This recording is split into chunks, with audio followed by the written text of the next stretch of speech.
vedare tinokugamuchirai zvekare kune chimwe chirongwa pano paZim, Facebook Secrets and Confessions. Tadzoka zvekare nemamwe mamessages.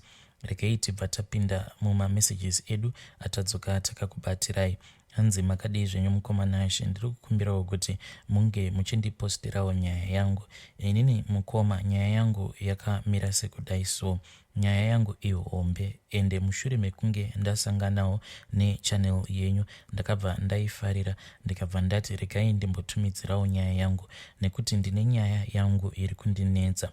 Mukomana Ashe, nyaya yangu yakamira yakadai. Ndainge ndiri mabharani pane rimwe purazi remurungu, saka pandakapinda pabasa ipapo ndaingonzwa kuti murungu uyu anobhadhara but haanonoki kudzinga munhu basa. Ndakanga ndichiri mukomana panguva yacho. Ndakachimbidza kudzokera kuna baba vangu, ndakavaudza kuti baba, ndainge ndawanawo basa. Ivo baba vakabva vafara chose. Ndakazoti ndava kuda kudzokera, ndakabva ndaonekana navo baba naamai vangu. Asi baba vakabva vanditi ndinoda kukuona usati warara. Baba vakabva vauya. Pavakauya dzainge dzava kuma9, vakabva vanditi mwanangu, zvawawana basa zvinoda vakangwara, saka pane kwatiri kuda kuti tinge tichienda. Kana taenda ikoko unofanira kuti unge uchienda kunokumbirirwa kuvadzimu kuti ufambe mune zvakanaka uye ugare pabasa. Ndakabva ndafunga zvandainge ndaudzwa musi wandapinda basa kuti murungu uyu ainge asinganonoke kudzinga vanhu basa. Ndakagadzirira tikabuda mumba zvekuma 11, takafamba zvekuma 15 kilometers. Apa tainge tichingoenda kun'anga chete. Tasvika kun'anga takasvika zvekuma 2 am, paiva pakati pesango. Tichinosvika pamba paya pairakidza kuti paiva nezvipuka zvose zvemusango. Ndaingonzwa mapere, even nyoka ndaitonzwa dzichishinyira. Ende pamba ipapo paiva nevamwe sekuru vainge vachembera. Takabva tapinda mumatare nasekuru, vakandiudza kuti kumberi kwangu kwainge kwakajeka, asi vakanditi kuti unzi uri murume unofanira kunge wakasimba. Ndo pavakabva vandipa dumwa. Ndakanzi ndinofanira kugara naro muhomwe pese pandinenge ndiri. Vakandipa zvekare mafuta eshumba awo avainge vachiti ndinofanira kuti ndinge ndichizora each and every day kuti ndityiwe pabasa. Asi ndakapiwa mhiko yekuti handaizofanira kuchema musi unofa baba vangu, uyezve handifaniri kuita madzimai maviri. Hanzi ndinofanira kuita ushingi sehweshumba. Takadzoka kumba zvekuma 5 am ndikarara, asi kuhope ikoko ndakabva ndatanga kurota chamupupuri. Chamupupuri ichi chainge chichiita sekunge chinotakura baba vangu. Ivo ndainge ndichitadza kuvaona nedust rainge richisimudzwa nemhepo iyoyo. Ndakavhunduka ndikamuka ndikagara. Time dzainge dzava kuma 11 am. Apa rainge rava zuva rechi2. Ndo pandakabva ndanzwa amai vachichema vachiti baba vako vafa. Asi inini handina kukwanisa kuchema nekuti ndainge ndiine mhiko dzandainge ndaitiswa. Baba takazovaviga, asi usiku hwacho hwataviga baba handina kurara. Ndakadzokera kun'anga iya ndichida kubvunzira, asi iyo yakabva yanditi baba vako vainge vakazvipira kuti iwewe unge uchifa ugare mune zvakanaka.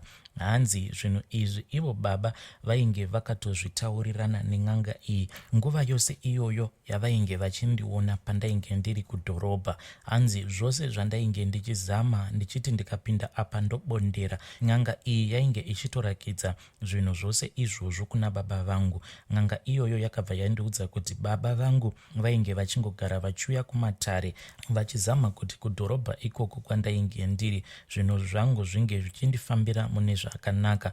Baba ndo pavakazokumbira kuti kana zvichiita n'anga iyoyo inge ichizovaitira mhiko dzekuti ivo ndivo vanotorwa kuitira kuti inini ndinge ndichizogara mune zvakanaka. Saka vakabva vati chimbidza uende unotora ivhu repaguva pavo risati raoma. Ndakabva ndaita sezvavainge vataura, ndokubva ndaenda ndikanotora ivhu riya ndakati ndaritora ndokubva ragadzirwa, ndikabva ndaenda kubasa. Asi n'anga yakabva yandiyeuchidza kuti haufaniri kuti unge uchiita madzimai maviri. pabasa hapana anga achamira pamberi pangu.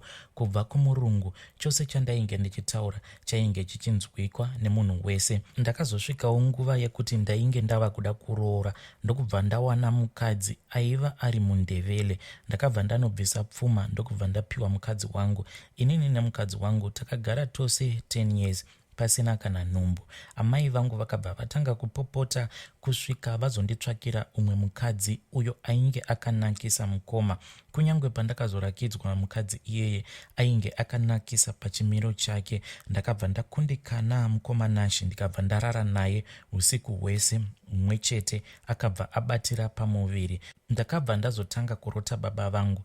Pandakarota baba vangu, ivo vainge vachinditi, mwanangu watambudza mweya wangu. Ndakabva ndadzokera kuna sekuru vaya, but ivo sekuru vaya vainge vashayika. Zvino ainge ava kubatsira ainge ari mwana wavo. Mwana wasekuru vaya akabva avhura mubhuku. Ndokubva ndamuudza zvose zvandainge ndichisangana nazvo. Saka mwana wasekuru ava iye akabva ati, pane mombe dzandiri kufanira kuti ndinge ndichiuya kuzodzibvisa, nekuda kwekuti mubhuku imomo maitorakidza kuti baba vangu nasekuru ava vainge vakataurirana kuti pandinenge ndichitangawo kuita zvimari ndaifanira kuti ndinge ndichizodzokera ndichinobhadhara, because ivo baba vangu pavainge vachienda kumatare iwawo semunhu ainge asina mari vainge vachingowirirana kuti inini upenyu hwangu paunenge wazotambanuka ndini ndinofanira kuti ndinge ndichizoenda kunoripira pane zvose izvo zvavainge vachiitirwa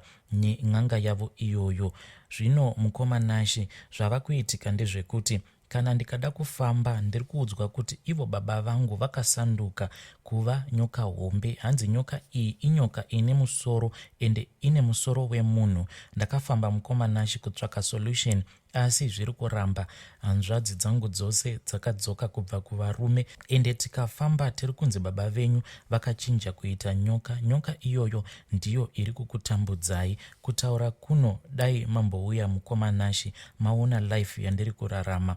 Kana pari pabasa pacho mukoma ndakazongodzingwa apa ndiri munhuwo ainge asina kuzombopindwawo nepfungwa dzekuti ndinge ndichizodzokerawo kumusha ndichinovaka nekuzodhivhelopawo pamusha. Pandakazodzoka mushure mekunge baba naamai vazoshayika tichizodzoswa nematambudziko awa atiri kusangana nawo, pamba hapana kuvakwa, panoita sekunge padongo. Muraini medu mukoma Nashi dzimba dziri pamba pedu ndidzo dzega dzakangosaririra mukoma Nashi. Zvazvinoita ndezvekuti kana iri mari tinokwanisa kutobatawo mari yekuti unotoitawo zvimwe zvinhu zvihombe, but ukatenga chose chaunenge watenga chinhu ichocho chinozongotsakatika kungobiwa kana kuti chinozongoparara. Like ndine imwe hanzvadzi yangu, iye nemurume wake vainge vakabva mukutenga motikari iyoyo yavainge vatenga ndo yakazokonzeresa kuti musha wehanzvadzi yangu unge uchizoparara, because motikari iyo hanzvadzi yangu inongoti yakangofamba kwe1 day then motikari ndokubva yanyarara. Murume mukunofamba ndipo paakabva azoudzwa kuti matambudziko ose auri kusangana nawo ari kukonzereswa nababa vemudzimai wako, ndo vari kufamba vari kumashure kwemudzimai wako. Saka chose chauchabata as long as ugere nemudzimai wako iyeye, hapana chaunokwanisa kubata chekuti chinokwanisa kuzobudirira. Mukoma Nashi ndiri kukumbirawo kuti munge muchisvitsawo nyaya yangu kuruzhinji. Kana paine muprofita anogona kubata nyoka iyi, inini paYouTube handipo mukoma, asi pane rimwe group rinopota richitumidzirwa maaudio iwawo emaconfession, ndo pandakazivawo channel yenyu. Ndinokumbirawo kuti munge muchizoverengawo nyaya yangu, ndichazoteverawo macomments evamwe. Ndibatsireiwo mukoma Nashi. Hei vedare, ndo message yandakatumidzirwa ichibva kuna mukoma vedu. Zvakangooma hazvo vedu we. Kana muchizivawo kwekuti vanokwanisa kuenda kwekuti vakwanise kuzobatsirikana, please uyai kuinbox kwangu. Regai tibva taenda panyaya yedu inotevera. Nyaya yedu inotevera yakamira sekudai so. Hanzi makadii zvenyu mukoma Nashi? Inini ndiri mukadzi ane makore 50, ndine vana vangu 5. Last born ndiye mukomana, vamwe vasikana. Ndichangoroorwa ndakaita 2 years ndisina mwana, but zvakazoitika ndezvekuti vamwene vangu vainge vachindida vakabva vandiudza vakati dambudziko iri ndakasangana naro pandakapinda mumhuri iyi mushure mekunge ndawanikwa nemurume wangu. Saka vainge vachiziva pain iyo yandainge ndichisangana nayo yekuti ndaroorwa but painge pasina mwana ainge achiuya. Saka vakabva vaenda kumwe kwavakaenda neni.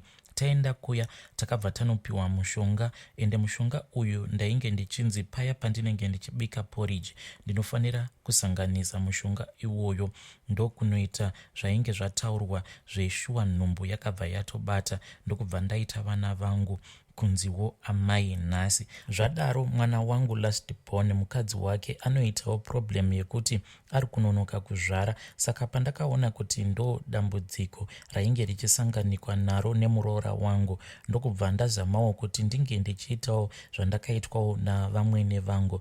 But inini mukomanashi kwacho uko kwandainge ndakaendeswa navamwene vangu ndainge ndichikuziva. Saka ndakabva ndatorana nemuroora wangu ndokubva ndaenda naye kuya, but takati tasvika kuya ndokubva tanowana nganga iya yainge yakandibatsira ichinzi yainge yakafa. But iko zvino mwana wacho ndiye ainge achinzi ari kubatsira. But mwana uyu kubva zvaakatanga kundibatsira, kubva zvaakatanga kutibatsira, ndakabva ndaona kuti maziso ake munhu uyu haasi right, because aiti kana akatarisa muroora wangu airamba akangoti ndee zviya zvekurakidza kuti munhu uyu atobatwa neruchiva. Izvi zvinhu mukoma handina kana kumbozvigamuchira, asi ndakangoona kuti zvinhu izvozvo handina kukwanisa kuzvigamuchira. But semunhuwo ainge achishingirira kuti mwana wake akwanise kuzoitawo mwana, ndakabva ndangozviignore zvose zvandainge ndichiona. Takati tapedza kubhadhara mari dzose dzainge dzichidiwa, takabva tapiwa mafuta ekuti iye muroora ange achizora kana ava kurara, pamwe chete neimwe midzi iyo yaainge achifanira kuti ange achiisa mumvura obva anwa mvura yacho. Akabva aita zvinhu izvi but hapana kana zvazvakashanda oro kuchinja. Ndaingoti maybe zvimwe kuda mune ramangwana zvichazoita. Muroora akabva atanga kurwara zvisingaiti, ndokubva ataenda naye kuchipatara uko kwatakanoudzwa kuti chibereko chake chatova nedambudziko. Kuna dhokta uko kwatainge takaenda, iye akangotiti chibereko chake ndicho chiri kurakidza kuti chine dambudziko. Isuwo hatina kunzwisisa kuti rainge riri dambudziko rei. Then muroora mukoma akabva azotanga kurwara, ende marwariro acho ainge achiita ainge achingobuda imwe discharge like mvura yakawandisisa yainge ichibuda kunhengo kwake. Tadzokera kuna dhokta vaya ndipo pavakazotanga kutaura nyaya yekuti iye muroora anofanira kuti ange achibviswa chibereko chake. Iye mukoma, muroora wangu akachema, kunyange mwana wangu mukomana akasvika pakuburitsa misodzi paakanzwa kuti mudzimai wake ainge achifanira kubviswa chibereko chake. Asi painge pasina zvekuita because muroora ainge arwara. Takabva taudza hama dzake kuti izvi ndizvo zvatainge taudzwa nanachiremba zvichinzi kana akasabviswa chibereko chake anokwanisa kuzoita mamwe macomplications awo anokwanisa kuzotora upenyu hwake. Takabva taita sekudaro, asi muroora wangu ari kuti zvandakamuitisa ndizvo zvakaita kuti ange achibviswa chibereko chake. Mukoma, inini ndakatosvika pakutogariswa matare nehama dzake vachiti ivo ndinofanira kumuripa nemombe sezvo ava munhu wekuti haakwanise kuzobata futi mwana muupenyu hwake. Handina kuramba, asi kuti mwana wangu akabva aramba mukadzi wake nekuda kwekuti hama dzemuroora dzakandiripisa. Iye zvino ndiri kuzvidya mupfungwa nekuda kweizvi zvandakaitwa nemuroora. Zvinhu izvi zviri kundirwadza mukoma, because muroora wangu kufamba ndichienda naye ukowo kwandainge ndakaendeswa navamwene vangu inhau yekuti ndainge ndichitodawo kuti iye akwanise kubatawo mwana, because ivo vamwene vangu mukutaura neni vainge vachirakidza kuti dambudziko iri idambudziko rinosanganikwa naro nevaroora vemudzinza umo mandakawanikwa. Inini ndichiita zvose izvi zvandainge ndichiita ndaifungidzira kuti ndiri kuplayawo role yavamwene, kusaziva kuti ndiri kutokanganisa mwana wevanhu. Please ndipostereiwo nyaya yangu, handizivi kuti ndingabatsirikana sei nenyaya iyi. Ndava kungogara ndiri mumastresses because of nyaya iyi.